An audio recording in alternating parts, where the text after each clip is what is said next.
para que poder decodificarlo y poder explicarlo a vosotros, ¿vale? Bueno, como habéis visto, lo primero que os llamará la atención es el tipo de yacimiento al que nos hemos enfrentado.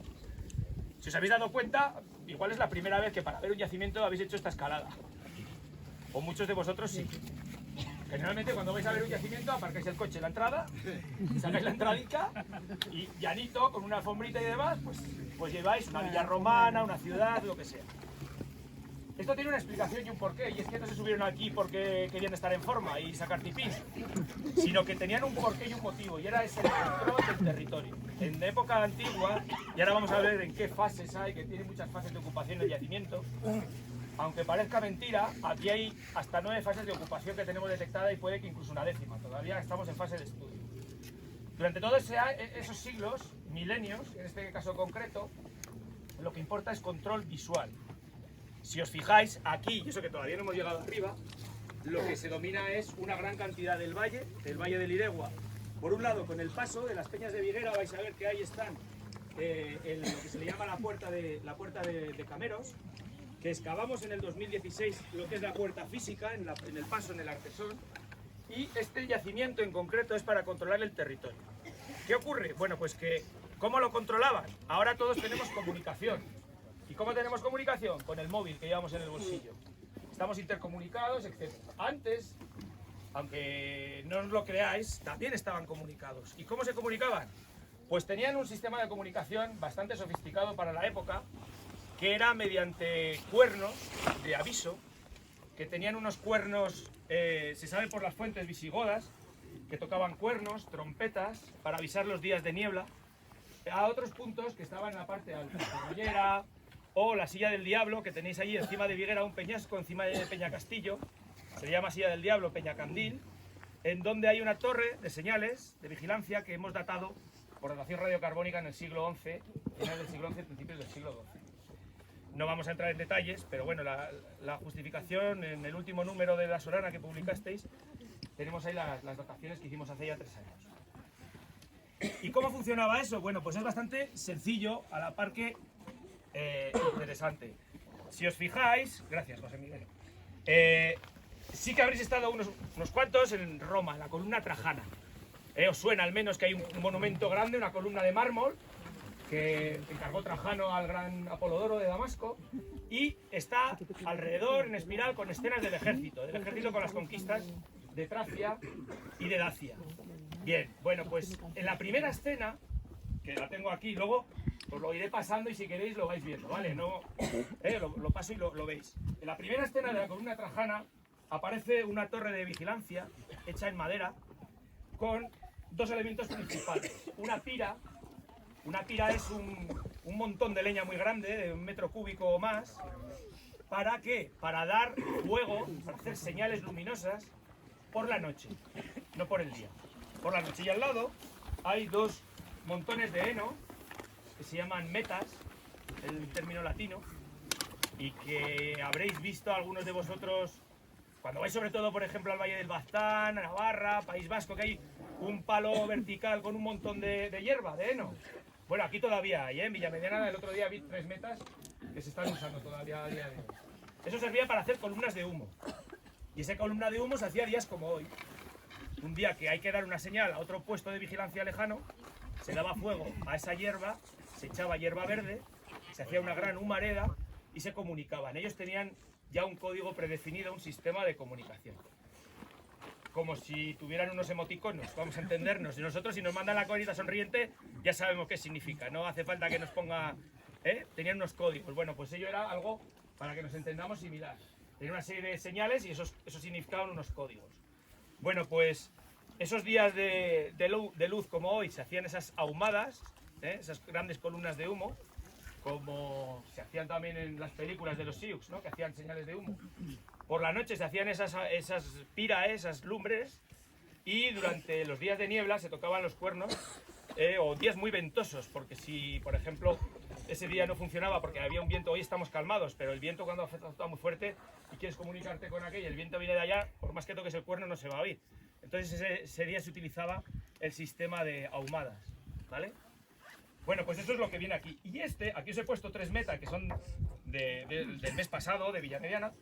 Y aquí tenéis la Torre del Diablo, que os digo, Peñacandil, con el castillo al fondo, ¿vale? Entonces lo que tenían era un sistema de comunicación para ver quién pasaba por la vía de comunicación, controlar y tener el sistema del territorio organizado. Y esto no se quedaba en esta zona. Esto estaba interconectado, intercomunicado. Esto era un nodo de comunicación. Uno de los principales, es cierto, en esta clausura baja del Iregua. Tenemos detectada otra clausura alta en la zona de Lumbreras, que se excavó y que, bueno, pues a esto hemos llegado porque hice la tesis doctoral en 2010 allí, después de 9 años de investigación, y pudimos llegar a ello que los visigodos ya utilizaban ese sistema. Pero ese sistema, como decimos, no es solo visigodo, ni es solo islámico, que también tenemos ocupación aquí, sino que ya desde época romana y anterior, pues se mantiene eso desde el siglo V hasta el siglo XIV, al menos con seguridad. Tenemos documentación en el ámbito castellano de que un rey, no viene ahora el caso al que, estaba a bastantes kilómetros de Toro y la esposa iba a dar a luz y para ver si funcionaba bien el sistema se comunicaron con señales, a ver, de hecho fue ya en el siglo XV, se comunicó que había nacido bien, incluso el nombre, todo eso en tiempo real, en apenas unas pocas horas, en más de 300 kilómetros, ¿vale? O sea, para que veáis que es efectivo, el sistema era efectivo. Y este es el aspecto nuclear de por qué están aquí. Porque si no, ahora vais a ver, es un lugar bastante agreste, bastante árido como para vivir aquí, pues no sabemos si todo el año o al menos 8 o 9 meses seguro en este cerro. Hoy es un día espectacular para ser noviembre. Puedo decir que la semana pasada o la anterior, con el vientos huracanados que teníamos problema para poder estar. No digo ya incluso trabajar. Y vivir aquí es unas condiciones, pues cuando menos complicadas. Entre otras cosas porque como habéis subido y habéis visto es todo roca. Y ya vais a ver que el sustrato térreo, la tierra que tenemos, pues es complicada. Es complicada de trabajar porque queda muy poquita tierra. Si tenemos mucha, a veces puede ser un problema porque tenemos que picar muchos metros. Pero tenemos más posibilidad de información. Aquí el problema es, si os fijáis, apenas hay árboles, no hay árboles. Entonces vivir aquí también es complicado porque no hay árboles, madera que alimentar, el fuego, etcétera, etcétera. Incluso la madera tendrían que acarrearla por donde hemos subido.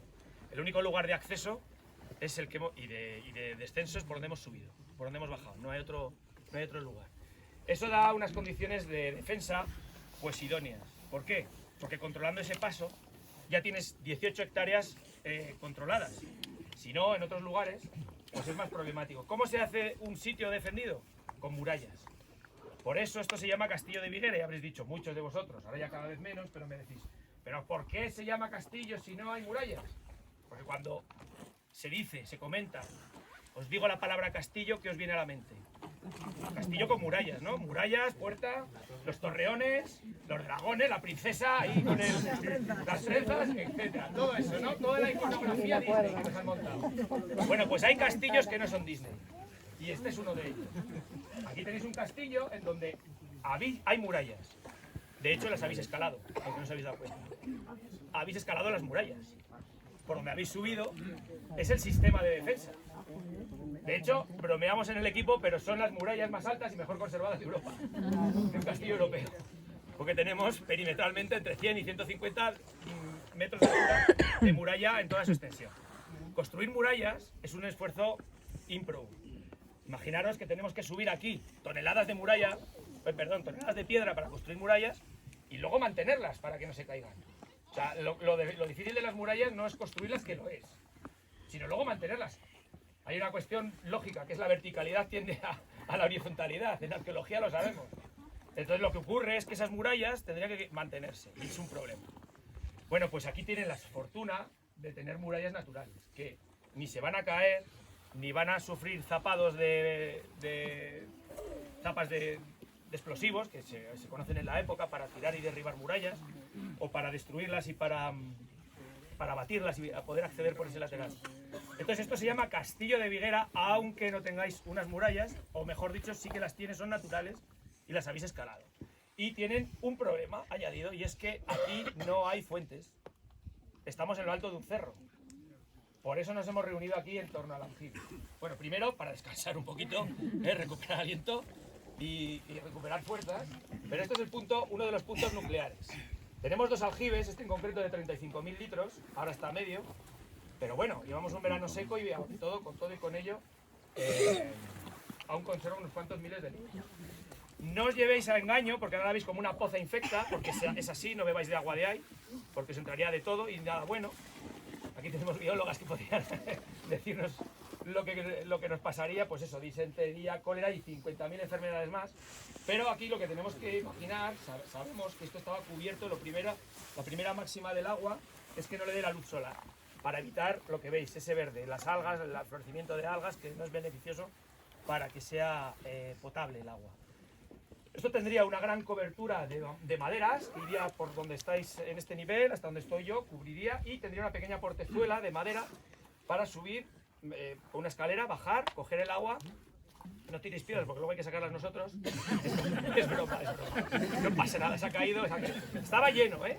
Estaba lleno, estaba colmatado, hace 2 años lo vaciamos.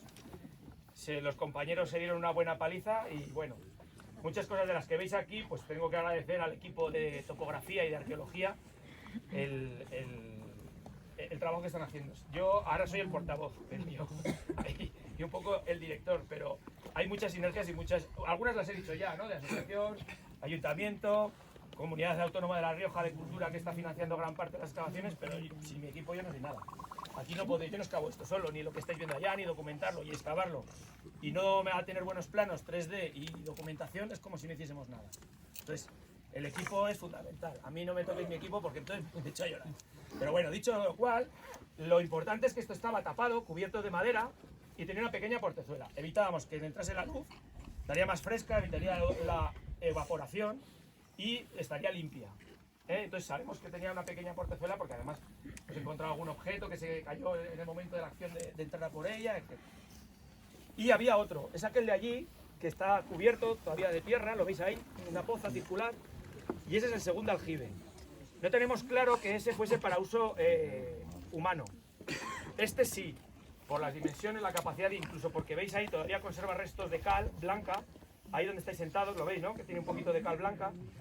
Se ha visto que teníamos hasta 5 impregnaciones de cal y eso lo que daba era una estanqueidad, pero sobre todo en medida profiláctica para evitar que pasase lo que pasa ahora, que se fuese un agua potable gracias a la cal, ¿vale? Que le daban. Aquella no tenemos, no está excavado, no lo sabemos, pero es muy probable que fuese para el ganado. ¿Por qué? Porque esto, cuando te van a sitiar, y sabemos por fuentes, ahora entraremos, que este castillo estuvo sitiado en bastantes ocasiones, pues si te cierran, ¿vale? Te bloquean ahí, no los dejas pasar, pero tú estás aquí arriba. Entonces tienes 2 problemas, uno es el agua y otro la alimentación. El agua parece que lo tenían cubierto. ¿Por qué? Porque aquí no pensemos que había una grandísima cantidad de personas. Aquí en este cerro, por más grande que era, no habría este contingente que vemos ahora. Probablemente las visitas que tenemos, como la de hoy o la de hace 15 días, serían las mayores concentraciones de personas que ha habido en el castillo, con probabilidad. De continuo vivían pocas decenas. Vivían 15, 20 soldados, depende de qué épocas, visigodas, romanas, islámicas, con sus familias. Esto tenemos que entender que es como una especie de cuartel general, ¿vale? Un cuartel donde viven pues, los soldados con su familia. Similar a lo que tenemos ahora de un cuartel de la Guardia Civil, donde viven pues con sus familias y sus mujeres y sus hijos. Bueno, pues esos están allí arriba, los vais a ver luego enterrados, están allí, algunas son mujeres, otras son niños pequeños, que había bastante mortalidad infantil. Cuidado, que no queremos más mortalidad. Un poquito más. Entonces, esto sería importante ¿para qué? Para que ellos pudieran beber, pero no dejar beber a las ovejas y a las cabras aquí. Evidentemente a mí no me gustaría a ninguno de vosotros que comernos las babas, ensuciarlo, orín o cualquier cosa. Es muy probable que el ganado bebería en aquel lado, que en caso de necesidad tienen ganado para poder alimentarse y recurrir a ese agua que quedase sustancialmente para otras cosas, ¿no? Para hervirla o para otras cuestiones, pero el agua potable estaría aquí. Bien, hemos hablado de la puerta, no sé si os habéis fijado, estaba Josemi, me parece, en la puerta. ¿Habéis visto? ¿Y cómo se llenaba si estaba tapado? Bien, buena pregunta. Aquí donde están ellas, estas chicas tan guapas, aquí hay unos callos que son unos repicados. Luego os fijáis que son unos repicados de la roca que hacía que el agua de lluvia se llenase. Aquí esto no hay surgencia, lo que viene es del agua de lluvia. El agua de lluvia tiene algunos problemas, pero como hemos dicho, que tiene algunas prevenciones básicas y bastante potentes y efectivas para evitar que se corrompiese, lo que hacía era mantenerla en calidad. ¿Qué ocurre? Que incluso un verano tan seco como el que llevamos, que es inusualmente seco, todavía a día de hoy, y a pesar de que hay 50 ovejas que están por aquí bebiendo, porque beben agua y cada día pues gastan unas 150 o 200 litros de agua aproximadamente, a pesar de eso todavía, fijaos cómo está. O sea que un verano normal estaría, no te voy a decir lleno a rebosar, pero prácticamente.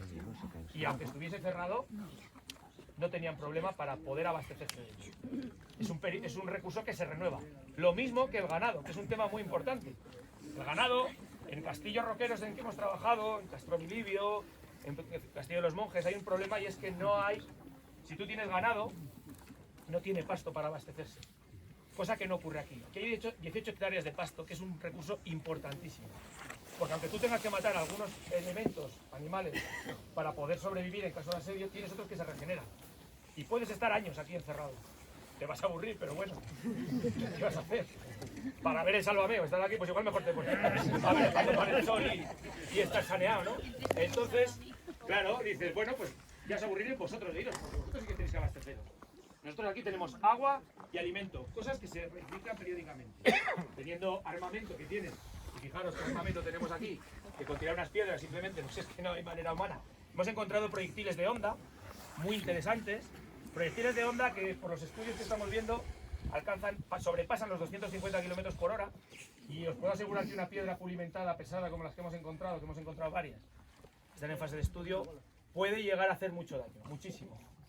Esas estaban pulidas con un objetivo y era mantener bien la dirección, porque si tiene picos puede que el viento desvíe la trayectoria del proyectil, y segundo, que no lo veas.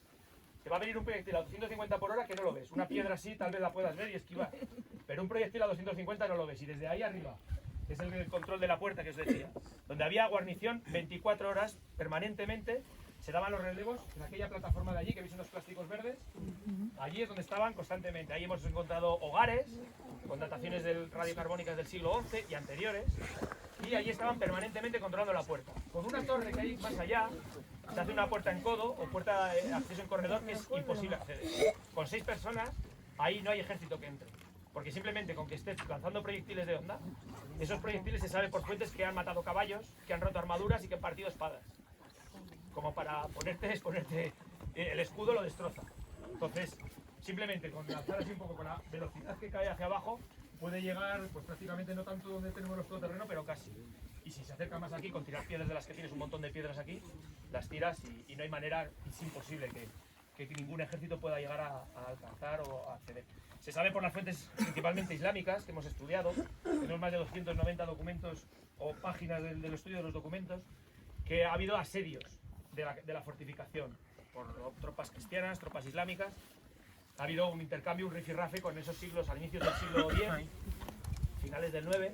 Fue una plaza muy fuerte. Esto de que veis aquí fue una plaza muy fuerte. Le llaman un castillo muy fuerte entre dos peñas, o entre dos sierras, ¿vale? Le llaman el castillo de Locaira o Hisin Bakira, que es el término con el que se le conoce en terminología islámica.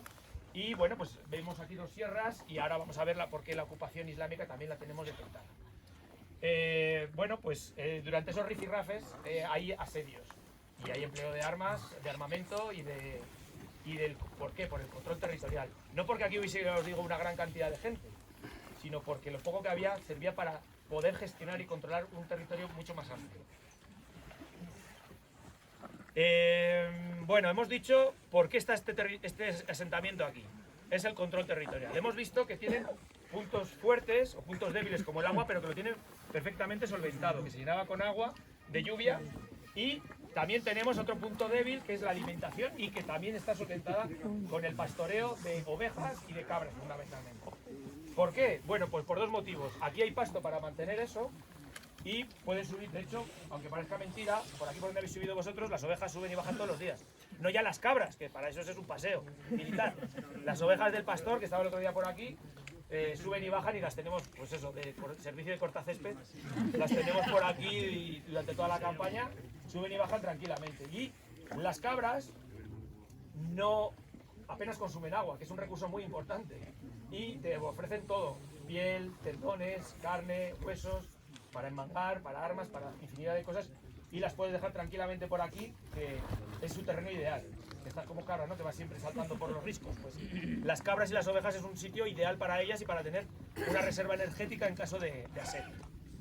Bien, voy a acabar ya brevemente. Esto ya os he contado cómo tocaban los cuernos antes. Aquí luego os voy a pasar. Hemos encontrado unas pinturas muy interesantes en Alaiza, en la zona de Álava, donde hay unos guerreros en lo alto de unas torres con ballestas, arcos, tocando trompas cerámicas. Al principio hemos dicho que los visigodos sabemos que tocaban cuernos orgánicos, pero esos no nos quedan en el registro arqueológico, porque aquí estamos en un clima mediterráneo que eso se descompone, el cuerno orgánico. Pero sabemos en otros yacimientos que sí que existían y por las fuentes. Una novedad es que en algún momento indeterminado que estamos estudiando ahora mismo, de la Alta Edad Media, ese cuerno orgánico convive y se transforma a un cuerno de cerámica. Son cuernos, que alguno me ha preguntado, Vicky me pregunta antes si no tocamos el cuerno, la otra vez anterior tocamos un cuerno para llamar al consejo a todos, para que veáis lo que sonaba. Bueno, pues eso servía para las señales de comunicación, y hemos encontrado esto que veis aquí, son cuernos cerámicos. Son cuernos también de estas dimensiones, de unos 60 centímetros, que estaban predestinados para estar colgados en los puestos de vigilancia, en las torres, para ser tocados en casos necesarios. Esto que habéis visto en las películas, El Señor de los Anillos, me parece que era, las torres de Gondor y toda esa escena de las almenaras de Minas Tirith, me parece que se llama, que van replicando todo muy épico de un lugar a otro. Bueno, pues aparte de los pequeños errores históricos que hay, porque los hay, tampoco nos vamos a poner exquisitos, pero bueno, si nos dedicamos a ello, hay algunas cuestiones que, por ejemplo, utilizan la lumbre de día cuando hemos dicho que es de noche, pasan las señales a través del mar de nubes para hacerlo más épico, cuando no podían pasar a través del mar de nubes. En fin, pero salvando las distancias, para que os hagáis una idea más o menos, es el sistema de comunicación que había. Bueno, pues estos fragmentos cerámicos también hemos encontrado aquí, más de 200 en aquella zona del acceso de la puerta, no así arriba, y eso servía para que los soldados que estaban permanentemente 24 horas, pues ellos dejaban ahí todo su sistema. Y eso es un arma, el cuerno es un arma para reduplicar el aviso. Es el Internet 0.0 del momento. Mandaban información de unos lugares a otros y sabían y transmitían lo que querían decir. Evidentemente no mandaban la sonrisita ni el GIF, pero mandaban lo que tenían que mandar, que era lo principal. Mándanos provisiones, están atacando, vigila tal paso o manda refuerzos, ¿vale? Todo eso es lo que hacían a través de ese sistema de información. Puede parecer muy marciano lo que estoy diciendo, pero es cierto. Hay documentación en donde se está viendo que había incluso lugares, puntos intermedios, donde había jarras de agua y donde metían un palo con unas muescas, que solo sabían ellos el código descifrar. Si ponía el 7, pues significaba envía granos. Si bajaba hasta el 3, entonces echaban la cantidad de agua necesaria y entonces tenían más o menos agua y entonces ya ellos sabían, se ponían un punto intermedio con unos caballos y van y llegan. Tampoco vamos a entrar en más disquisiciones que os pueden aburrir. Pero bueno, esto es un poco en términos generales. Y acabamos ya y subimos ya arriba, que imagino que tenéis ahora ya que habéis recuperado el aliento. Así me puedo echar yo un trago de agua, no de esta. Hay varias ocupaciones. Es decir, bueno, ¿y esto quién lo hace? Bueno, no sabemos quién lo hace a ciencia cierta, pero tenemos unos indicios muy probables, con indicadores bastante fiables. Sí sabemos cuándo se acaba. El uso del aljibe limpio se acaba en el siglo XIV, la última ocupación castellana que tenemos del cerro. ¿Cuándo se hizo? Bueno, pues sabemos que al menos en época romana tuvo que estar.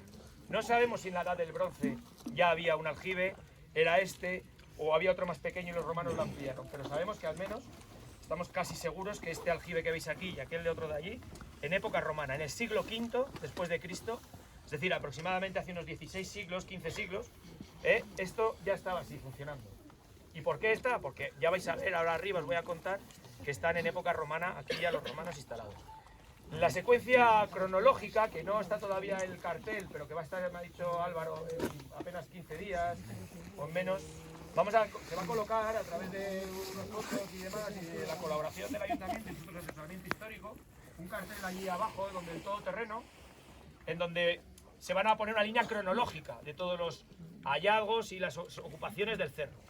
Para que os hagáis una idea, de momento tenemos seguro de la ocupación de la Edad del Bronce. La Edad del Bronce estamos hablando en torno al año 1000 a.C., aproximadamente, siglo X a.C. Nos falta afinar un poquito todavía las daciones radiocarbónicas, que tenemos material de este año, que vamos a sacar. pero aproximadamente irá por ahí. Podemos variar alguna cifra. Lo que sí que tenemos ya más seguro es la ocupación romana. En el siglo V, hacia el 400, primeras décadas del 400, aquí vienen los romanos y se instalan, por este motivo del control territorial. El siglo V es problemático porque hay una serie de convulsiones sociales, políticas, etcétera, y sabemos todas las invasiones bárbaras, etcétera. Bueno, los romanos empiezan a tener una serie de problemas efectivos porque las legiones se desbordan, es un gasto inmenso de pecuniario para el Estado romano, y se instalan en estos enclaves, lugares de control territorial que con pocos efectivos pueden hacer un gran control. No tienes que meter 6.000 legionarios aquí, con 20 apenas puedes controlar el territorio. La siguiente fase es el periodo del reino visigodo de Toledo. En torno al siglo VII tenemos ocupación destacada aquí, detectada. Aunque parezca mentira, me pongo colorada, no, pero parezca mentira, ahí arriba hay una iglesia visigoda que vais a ver ahora del siglo VII, ¿vale? Construida en yeso, un yeso magnífico de la zona, evidentemente, y al lado hay una necrópolis. Después nos hablan las fuentes islámicas que aparece la familia de los Banu Qasi. ¿Quiénes son estos? Bueno, pues son un linaje muladí, son cristianos, visigodos en este caso, convertidos al Islam. No les quedaba otra, cuando llega la invasión árabe o la conquista, por utilizar terminología más adecuada, hay dos opciones, o guerrear o unirte. Y una de ellas es unirte, ¿vale? Aquí hay un gran poder local, muy potente, que es el del conde Casio. ¿Sabéis oír? Es un visigodo que controla una gran cantidad de fortificaciones de todos los cameros y que probablemente llegase hasta el Valle del Ebro, bastante más allá, zona de Tudela, etc. Después sus hijos... Bueno, fijaros la importancia de este conde, el conde Casio, que es de las dos únicas personas al que recibe el califa en Damasco tras su conquista en la península. En la península se conquista rápidamente y hacia el 714 se sabe que Casio había ido con un barco hasta Damasco. Uno de los propietarios de este y de otras muchas fortificaciones de la zona. Bueno, el califa en el momento, imaginaros que es el Joe Biden, el presidente de Estados Unidos. Pedir cita y que te concedan cita para negociar la negociación de rendición y las condiciones de pacto es una cosa bastante delicada. Es como si ahora, pues imaginaos que se conquista esto y va a ir, pues yo qué sé, Álvaro dice, no, para Viguera queremos estas condiciones de rendición. Y si no, pues igual tenemos un problema. No le quedó más opción, evidentemente, pagar la cuota, el dinero que tenía que dar al califa, manteniendo un cierto nivel de autoridad, siempre dentro de la órbita del califato. Primero en la época emiral, bajo Damasco, luego ya con la independencia del califato de Córdoba. Esa es otra historia. Bueno, pues tal era el poder de este conde Casio y de otro Uzmir, que estaba en la zona de Alicante, que estos dos pudieron llegar hasta a contar las rendiciones particulares contra el califa. Todos los demás en la península no. Llegaron y se tuvieron que adaptar a lo que había, con los cadides y demás. En esa fase dura aquí hasta el 923. Sabemos por las fuentes islámicas que en el 923 este castillo se conquista por las tropas cristianas, ¿vale? Y bueno, pues hay una coalición de reyes, Sancho, etcétera, y se conquista a la vez Nájera y Viguera en el 923. Esto tiene un porqué y es que funcionan en red. Es importante Viguera para el control de Nájera y es importante, bueno, Nájera para tener todo este territorio y todo el Valle del Ebro controlado.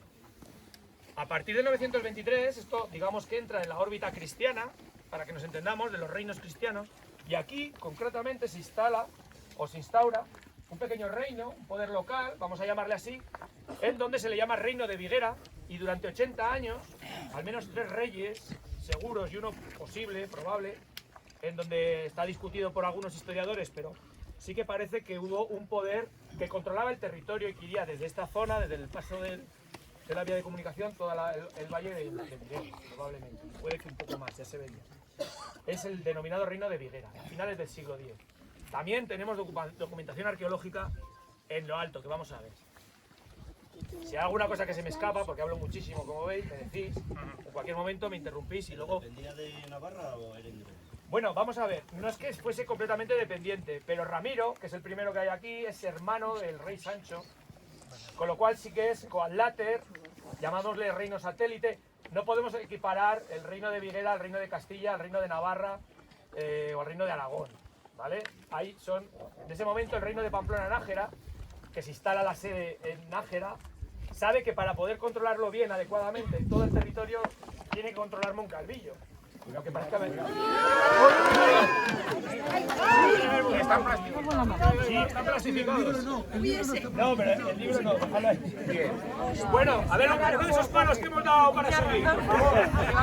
Que nos van a venir bien. Yo casi mejor que no lo intentes. No, tranquilo, no pasa nada. Ese largo, por favor, pasadme. Tenemos espectáculo seguro. Muchas gracias. ¡Ten cuidado! Vaya. Se han animado.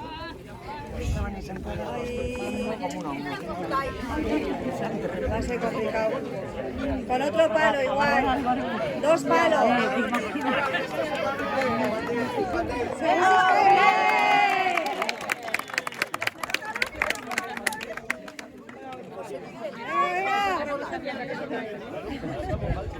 ¡Ay, ten cuidado!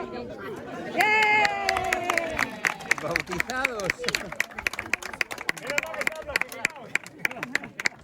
Qué pesado, no pensaba que íbamos a este espectáculo, pero bueno. Muchas gracias. Muy amable. Con el espectáculo, ¿queréis verme a mí? Nada, ahí. Bueno, déjalo así un poquito más alto. Sí, va a ser buena. No, Dale una piedra. Bueno, la mano, digo. Vale, ya veo que se empieza a levantar el aire. Bueno, acabamos. Tenemos una ocupación del siglo X, pero luego hay una tenencia de Meltria. ¿Y eso qué es? Es una organización del territorio de base militar y que tiene su sede casualmente aquí. Estamos diciendo que esto es un enclave militar, no penséis que esto es un poblado con mucha gente y con niños, no, son militares los que están aquí. Bueno, pues a finales del siglo XI, principios del siglo XII se instala la tenencia de Meltria. En el reino de Navarra, ahora ya sí, Navarra, esto pertenece a Navarra y tiene una gran contingente militar instalado aquí. Concretamente tenemos la documentación arqueológica y... Dime. No ha pertenecido nunca a Navarra. Bien, pues luego hablaremos de eso. Y tenemos... No te desvíes del tema. Tenemos al profesor Antonio. ¿Has pinchado hueso? Sí.